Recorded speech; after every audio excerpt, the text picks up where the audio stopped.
নমস্কার, আমি রাজ। আপনারা দেখছেন খবর 24 ঘন্টা।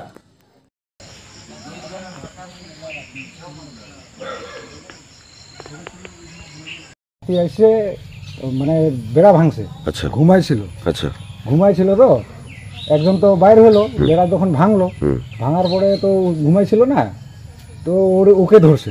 বেড়াটা তো এদিকে বন্ধ হয়ে গেল, ওইদিকে তো খোলা হয়ে গেল না। খোলা হওয়ার পরে তো ওইদিকে কোথায় বাইর হবে? বাইর হওয়ার তো জায়গা নাই না, এদিকে তো বেড়াটা বন্ধ হয়ে আছে। তখন ও ধরছে, ধরে আইনি তো এখানে ফেলাইছিল। ফেলার পরে পাড়া দেওয়ার সময় আরেকটা ছেলে ভাগনা ও বাইর হয়ে টাইনে তখন এই ঘরে ঢুকেছে। আবার মানে এমনি আহত হয়েছে? আহত তো হয়েছে। আচ্ছা আচ্ছা আচ্ছা। তারপরে সাহস করে ও লোকটাকে তো ধরে টাইনে ভিতরে ঢুকে। এখন কোথায় আছে উনি? হসপিটালে, মালবাজারে। কেমন আছেন? কেমন এখন? এখন বলতে পারতেছি না, এখন তো খবর পাইনি। কি হয় আপনার? আমার ছেলে, বড় ছেলে। বড় ছেলে? কয়টা এমনি বাড়ি কতগুলো ভাঙে এখানে? এই বাড়িটা তো ভাঙছে